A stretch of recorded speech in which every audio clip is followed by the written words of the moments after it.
세 번째는 부유함을 가진 자, 돈의 재물을 많이 가진 자가 세계를 지배한다. 이것은 꼭 예언이라고 할 것까지는 없지만 사람들이 너무나 목말라 하는 그런 요소들을 잘 지적하고 있습니다.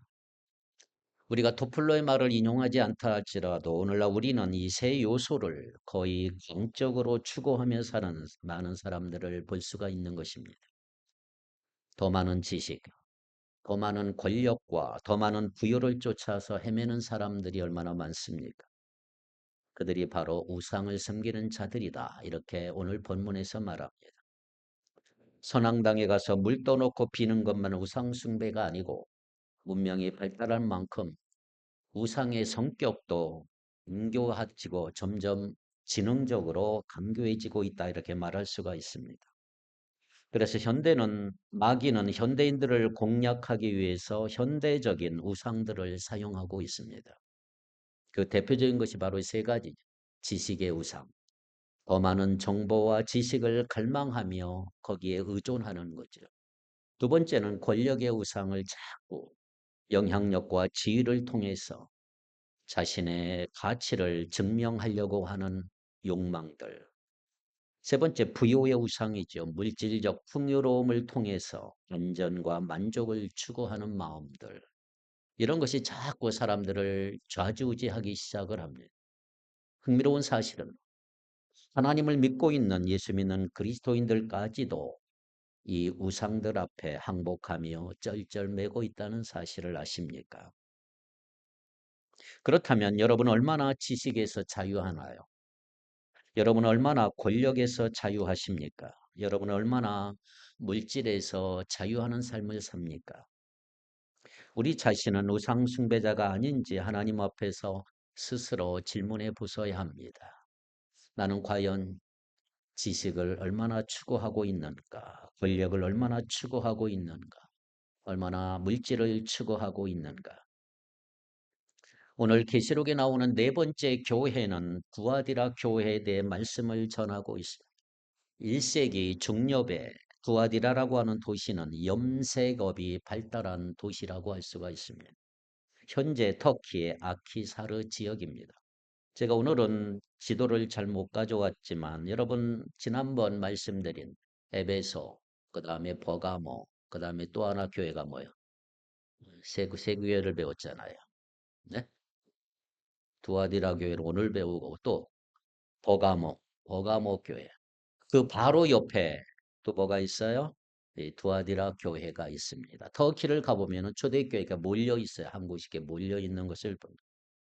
돈과 물질의 여유가 생기면서 많은 사람들은 물질적 욕망이 생기고 더불어 육체적인 쾌락을 탐하기 시작을 합니다. 동시에 수많은 영적인 우상 숭배가 성행하기 시작을 합니다. 문제는 이런 현상들이 신앙 공동체인 교회 안에서까지도 나타나게 됐다는 거죠. 두아디라 교회가 이것 때문에 망해져 가는 것입니다. 먼저 첫 번째로 두아디라 교회 딱 생각하면 두 여성이 떠오르게 됩니다. 한 명은 영적으로 그 사람을 보면 영적으로 충전 플러스 충전을 막 받아요. 두아디라 출신의 누구지요? 루디아라고 하는 여성이 있어요. 루디아라고 하는 여성이 있어요. 또 한 명은 이 여자만 만나면 방전하는 것 같아. 마이너스 방전을 하는 영적인 악 영향을 끼친 자칭 선지자 이세벨이라는 여인이 등장하고 있습니다. 먼저 이 누디아라고 하는 여자는 사도행전 16장에 보면 잘 기록이 되어 있습니다. 바울이 전도 여행 중에 빌립보를 어느 날 방문을 해서 복음을 증거하며 전도를 합니다. 그때 자색 옷감 장사였던 누디아를 만납니다. 자색 옷은 문벌 좋은 사람들이 입는 아주 고급, 요즘만 말로 명품 옷이었습니다. 바울을 만난 누디아는 복음으로 인해 마음의 문을 활짝 열었어요. 예수님을 주님으로 영접하고 바울을 자기 집으로 초대해서 말씀을 듣고 세례를 받고 믿음의 자리에 들어섰던 여인이 누디아라는 여인입니다. 그런데 놀랍게도 이 여인은 자기 집을 바울을 중심으로 한 예배 공동체 장소로 제공하게 됐어요. 내 집을 예배당으로 쓰십시오. 자기 집을 다 내놨습니다. 그렇게 해서 생긴 교회가 빌립보 교회입니다. 빌립보 교회. 성지순례를 가면 여러분들이 터키에 가면 이 누디아 교회가 있어요. 누디아 교회. 아주 참 예쁘게 잘 지어놨어요. 그 누디아 교회를 이 누디아의 여인의 역사가 기록이 돼 있어요. 빌립보 교회가 딱 탄생한 바울. 얼마나 바울이 기쁘겠습니까? 집을 다 내놓은 마음껏 예배드릴 수 있는 누디아의 집. 이처럼 누디아라고 하는 여성은 두아디라 지역에서 예수 그리스도의 복음을 듣고 전하고 축복하는 아주 귀한 여성이라고 할 수가 있는 것입니다. 오늘날 우리가 누디아가 목회자와 선교사들을 만날 수 있어요. 누디아 같은 신실한 성도님들의 믿음을 통해서 하늘의 위로와 격려를 받고 있는 것이 사실이죠. 누디와 같은 성도들 때문에 얼마나 힘이 나는지 모릅니다. 저는 바라기는 우리 교회도 이런 훌륭한 누디와 같은 성도들이 많아지기를 기도합니다. 훌륭한 장로님, 훌륭한 권사님들도 나와야 하고 기도하는 어머니들이 신앙의 선배들이 많아지기를 바랍니다. 봉사와 섬김에 앞장선 주님의 자녀들, 성도들의 기쁨과 아픔에 동참하고 격려와 위로를 전하시는 분들, 그런 만남, 그걸 보낼 때마다 플러스 에너지의 원전처럼 우리 교회를 뒷받침하고 계시는 그런 소중한 분들이 많아지기를 주님의 이름으로 축복합니다. 그런데 누디와 같은 선한 여성과는 달리 또 악한 여성들도 있었습니다. 오늘 본문에 등장하는 이세벨 같은 여인이 이세벨 같은 여인. 왼쪽은 누디하고 오른쪽은 이세벨인데 이세벨이 너무 멋지게 나와 있네. 그림이. 이 이세벨은 구약 성경에도 등장을 해요. 구약에도 등장하는 여인. 구약에 등장하는 이세벨은 누굽니까? 북이스라엘 7대 왕 아합 왕의 왕비 부인이었습니다. 그녀는 유대인이 아니에요. 시돈 왕의 딸이고 자기 민족의 신들인 발과 아세라 신상을 유대 땅에 들어온 원흉이었습니다. 또한 여호와의 선지자들을 많이 핍박을 했고 바알과 아세라 선지자들을 많이 육성해 나갔던 아주 악한 여인이었습니다. 마지막에 선지자 중에 선지자라고 일컬었던 우리가 잘 아는 엘리야 선지자를 죽이려고 작정한 여인이 바로 이세벨입니다. 거짓된 우상에 대한 집념이 아주 집요했던 여인이라고 말할 수가 있죠. 자, 그런데 오늘 본문에 보니까 두아디라 교회에 보니까 그녀 이름이 같은 거짓 선지자인 이세벨이 등장하고 있습니다. 그녀는 믿음의 공동체인 교회를 파괴하기 시작을 해요. 너 예수 믿기만 하면 예수님의 십자가 공로로 어제와 오늘 내일의 모든 죄가 다 용서받으니까 예수 믿으면 무슨 짓 해도 괜찮아. 마음껏 믿어. 네 육체가 욕망하기만 하면 쾌락을 즐기라. 선전하기도 했던 여인입니다. 발람의 교훈과 니골라 등의 교훈과도 아주 흡사한 여인이었습니다.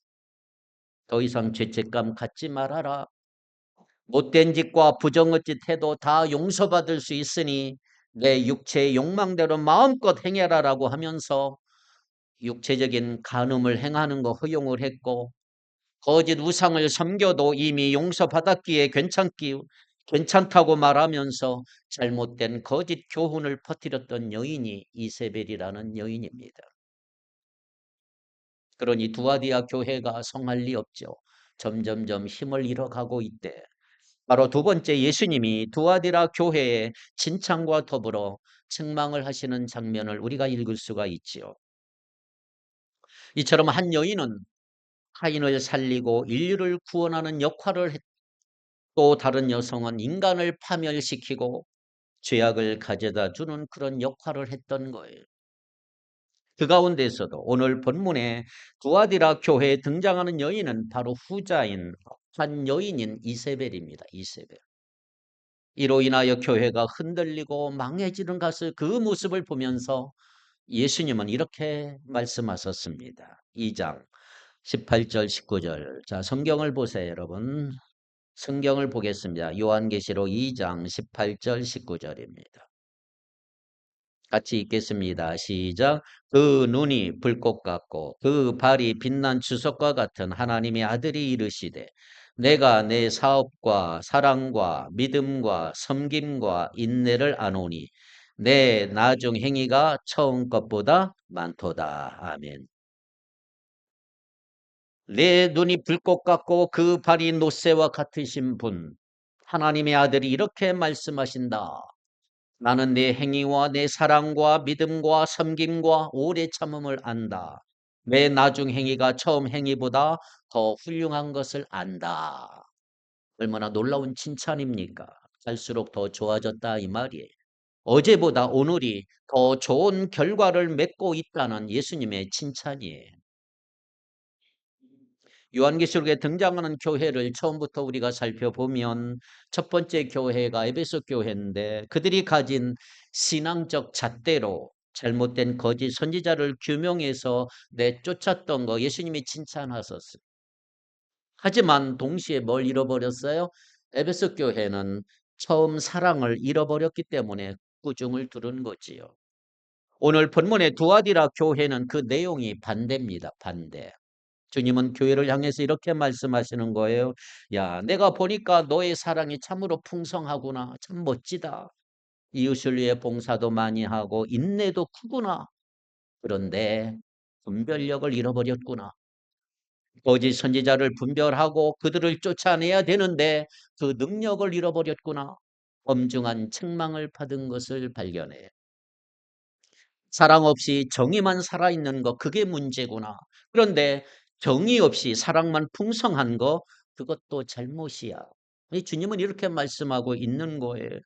이로써 두아디라 교회를 향하던 칭찬은 어떻게 바꿨어요? 20절 보니까 그러나 접속사 모든 것을 뒤집는 역전의 접속사를 예수님은 사용하시면서 이렇게 말한 거예요. 그러나 결정적으로 책망받을 사안이 있다. 20절 다 같이 한번 읽어볼까요? 시작. 그러나 내게 책망할 일이 있노라.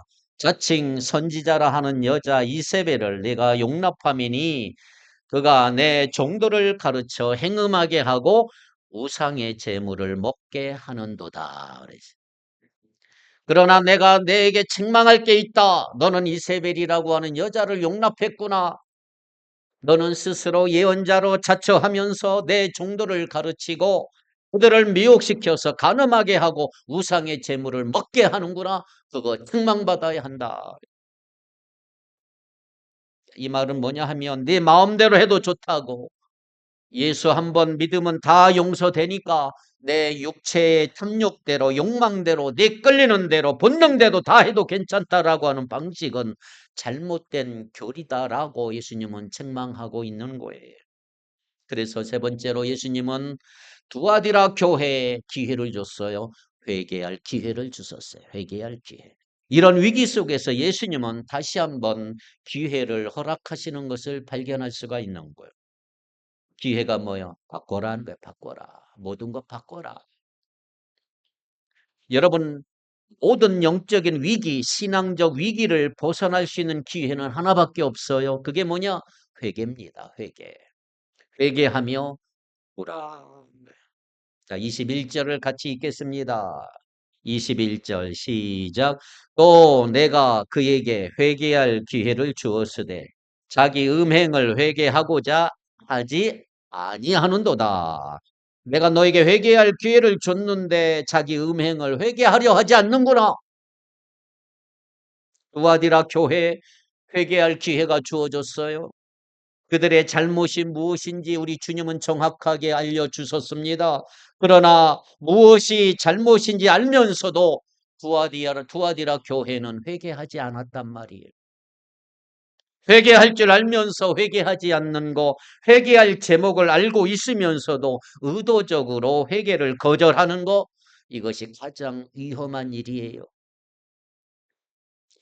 여러분 교회란 어떤 공동체인지 아십니까? 단순히 행복을 추구하는 공동체가 아니에요. 교회는 뭐냐? 교회는 거룩을 열망하는 공동체예요.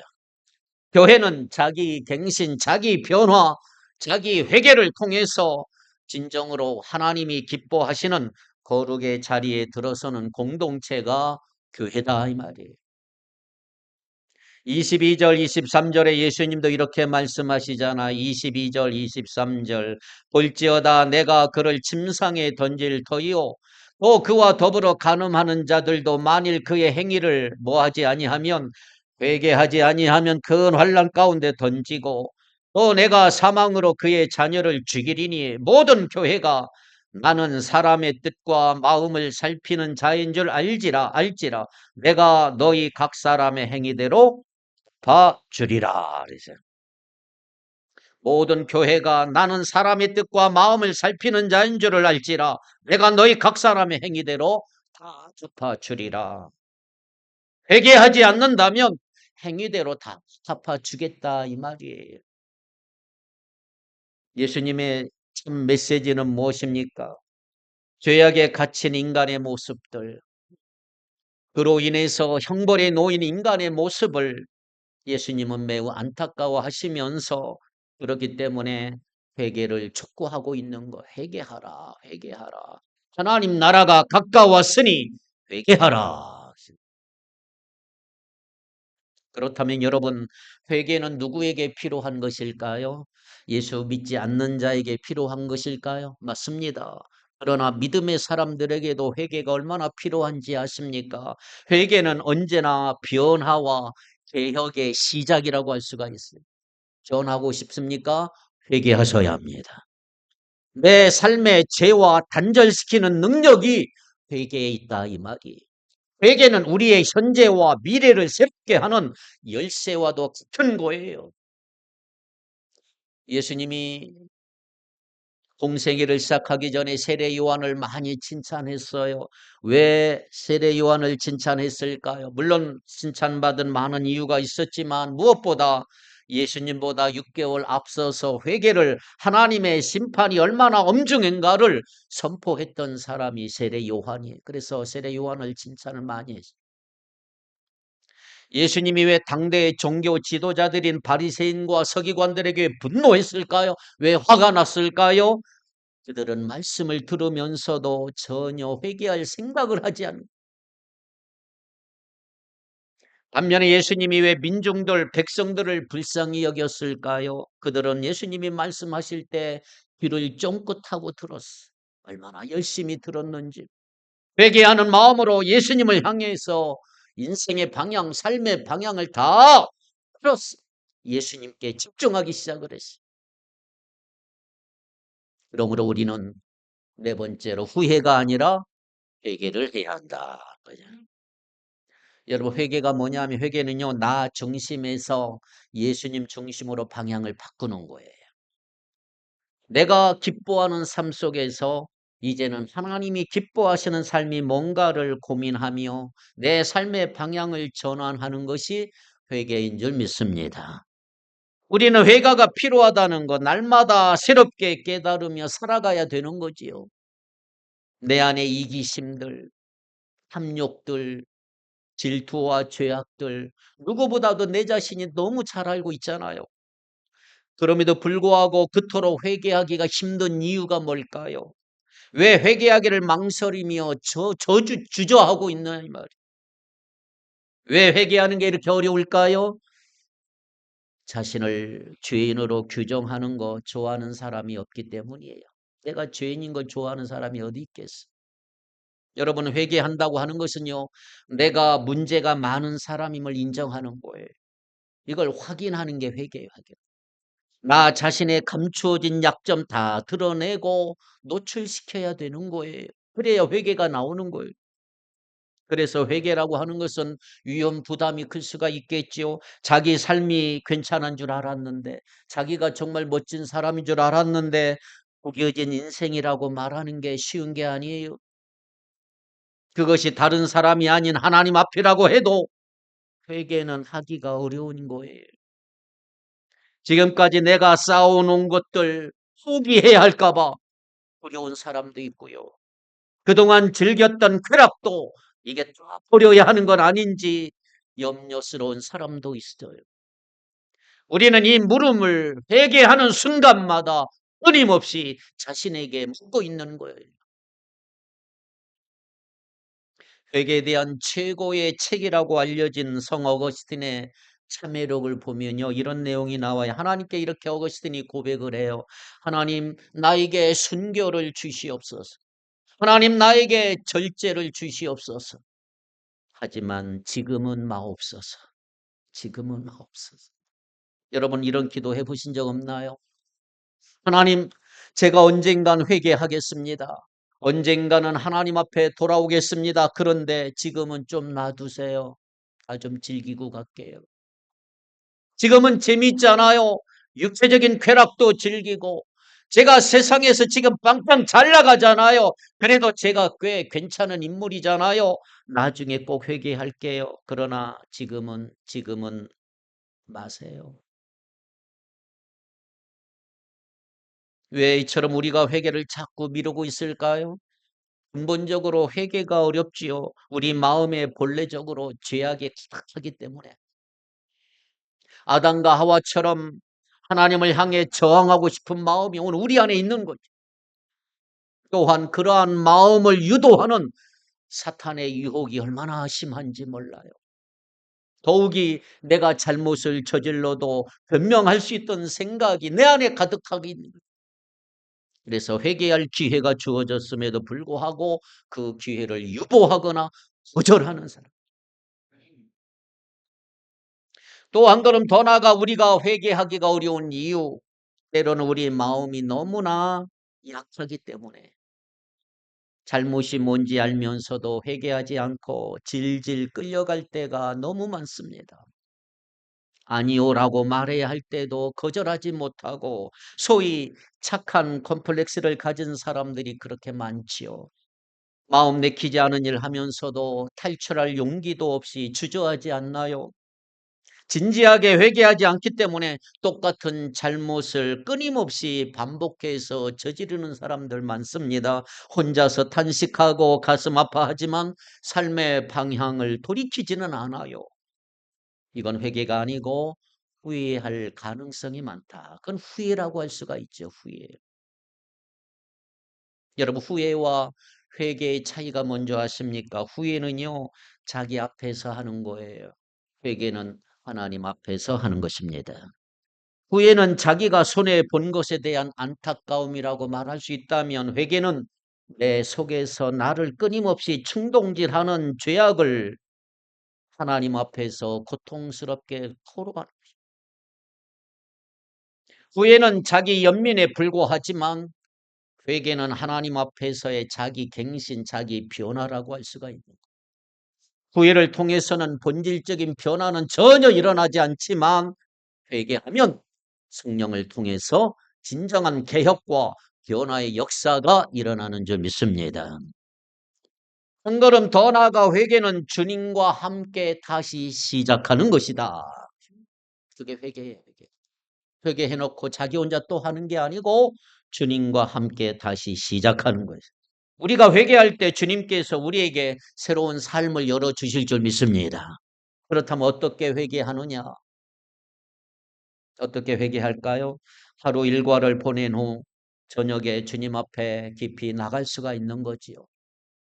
하루 동안 내가 품은 모든 잘못된 생각들, 미워하는 마음들, 분노하며 시기하며 질투했던 것들 하나님 앞에 쏟아내며 회개할 수가 있죠.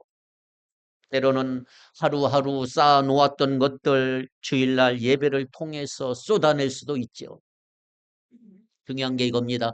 회개란 깨닫는 순간 하는 거예요. 깨닫는 순간.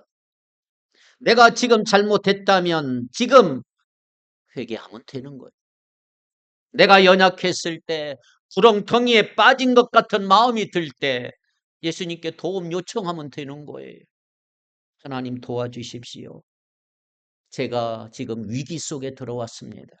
어떻게 해야 할까요? 저를 고쳐주시고 다시 시작할 수 있도록 도와주십시오. 미루지 말고 지금 회개하는 거, 그것이 진정한 회개의 시작이다.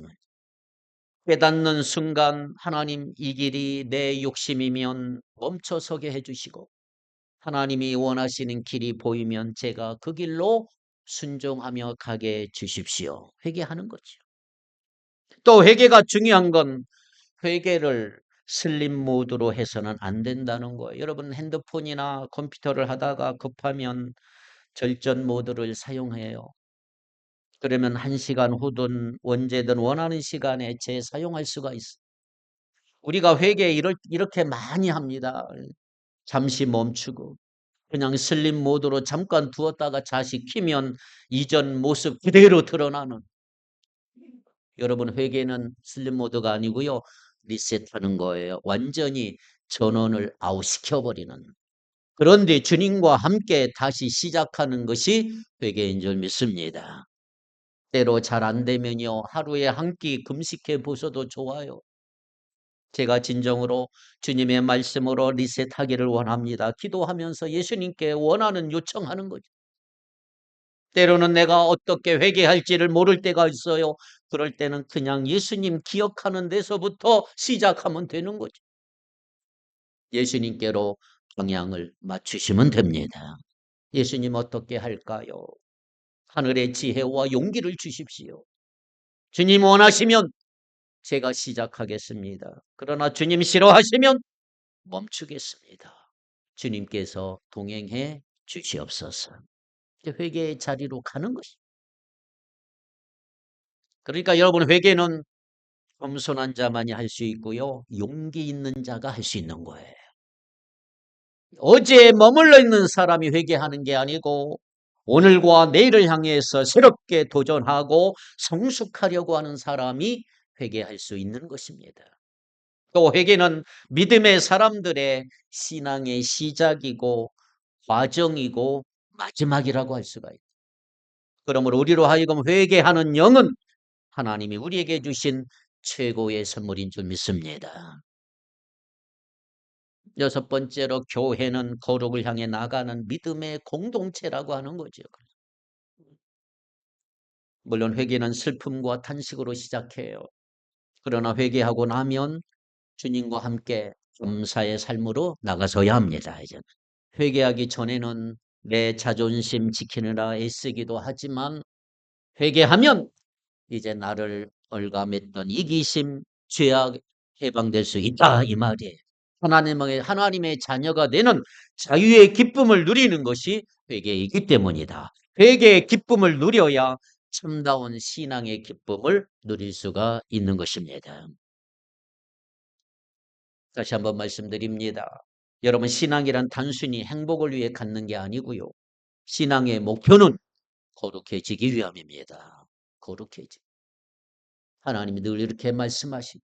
신약에도 구약에도 내가 거룩하니 너희도 거룩할지어다. 여러분 교회는 어떤 공동체, 행복을 위해 모이는 공동체가 아니에요. 교회라고 하는 것은 하나님을 향한 거룩함을 위해 모이는 하나님 백성의 공동체인 줄 믿습니다. 거룩함의 공동체, 교회란 말. 그러기에 예수님은 이 거룩함을 들고 세상을 향해 나가라 하고 있는 거예요. 명령하고 있는 명. 우리의 진정한 행복 역시 이 거룩함 속에 있는 거죠. 행복을 먼저 추구하면 거룩해지지 않아요. 하나님 앞에 회개하며 거룩으로 나갈 때 비로소 우리는 행복과 기쁨을 맛볼 수가 있는 것입니다. 24절 25절 읽겠습니다. 24절 25절 시작.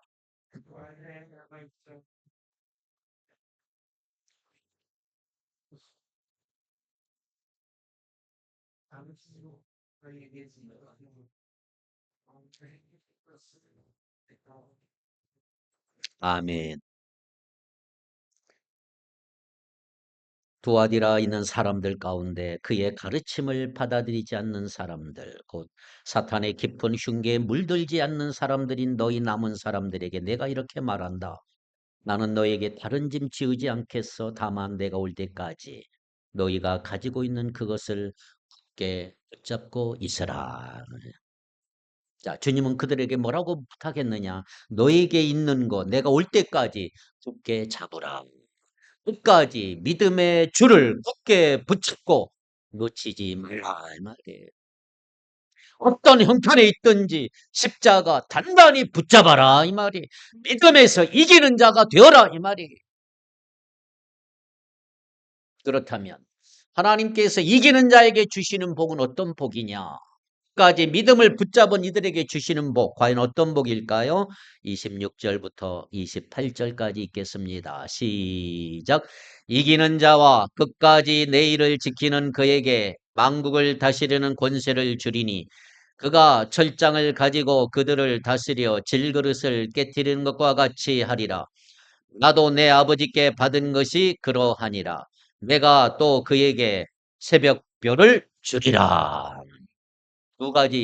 두 가지를 주신다. 복. 첫째, 만국을 다스리는 권세를 주신다. 만국을 다스리는 권세가 뭐예요? 왕의 권세, 왕의 권세. 우리 주님께서 만왕의 왕으로 이 세상에 다시 오실 때 구원받은 우리 성도들은 다 주님과 함께 왕노를 할 줄 믿습니다. 수많은 순교자들, 수많은 믿음의 사람들이 이 말씀으로 위로를 받고 믿음을 지켰던 말씀입니다. 두 번째, 새벽별. 새벽별은 예수님을 말하지요. 우리는 새벽별이신 예수님을 모시고 살아가야 할 줄 믿습니다. 여러분, 새벽별이 뜨면 어둠은 사라지는 거예요. 그리고 지루한 밤이 지나가고 고통스러운 밤이 지나가고 하늘이 밝아지는, 주님께서 이기는 자에게 새벽별을 주신다. 밤중과 같이 괴롭고 외로운 시간, 어려운 시간이 지나가고 축복과 기쁨과 소망이 넘치는 밝은 아침이 다가온다. 이기는 자에게 새벽별을 주신다. 이 말은 눈물과 한숨과 고통과 괴로움과 핍박과 질병과 어둠과 시험과 환난이 다 물러가고 기쁨과 소망과 사랑의 평안의 주님께서 내게 찾아오신다. 이게 복이라. 그렇습니다. 이제 분명해졌어요. 거룩함이 능력이다. 왜? 거룩함만이 주님을 기쁘시게 할 수가 있는 거예요. 우리의 성결함을 통해서 주님과 동행할 수가 있단 말이에요. 그리고 주님과 함께 동행하는 자에게 주시는 복, 만국을 다스릴 수 있는 특권과 권세를 주셨단 말이에요. 오늘 두아디라 교회에 주시는 경고가 심판이 아니라 복이 되기를 바랍니다. 오늘 우리 교회와 한국교회를 향해 바라보시는 그 불꽃 같은 주님의 눈앞에서 심판이 아니라 권세를 누리는 거룩함이 회복될 수 있기를 바랍니다. 이 시대가 요동치고 있어요. 요동치고. 수많은 유혹과 미혹이 우리의 삶을 얼마나 방해하는지 몰라요. 때로는 예수 믿는 자와 믿지 않는 자의 차이가 무엇인지 분별이 안 갈 때도 많아요. 이때 우리가 가야 할 길, 회개입니다. 행복이 아니라 거룩해지는 것입니다. 회개하며 거룩해지기를 바랍니다. 우리 믿음의 성도들이 추구하는 것 거룩함입니다. 거룩함이 능력입니다. 이 놀라운 것을 우리가 추구할 때 우리 자신뿐만 아니라 세상을 변화시키는 하나님의 사람이 될 수가 있는 거예요. 이런 교회, 이런 성도들이 될 수 있기를 주님의 이름으로 축복합니다. 기도합시다. 하나님 아버지, 두아디라 교회를 보내진 편지를 통해서 오늘 저희에게 하시는 말씀을 듣습니다. 우리에게 은혜를 베풀어 주옵소서. 회개의 영을 부어 주옵소서. 우리를 유혹하고 미혹하는 악한 영으로부터 우리의 믿음이 흔들리지 않도록 붙들어 주시고 믿음에서 승리하는 성도들 되게 하옵소서. 우리와 우리 자녀들에게 만국을 다스리는 권세를 주시고 우리에게 있는 모든 염려와 걱정과 근심거리들이 다 사라지게 하시고 기뻐할 일만 있게 해 주옵소서.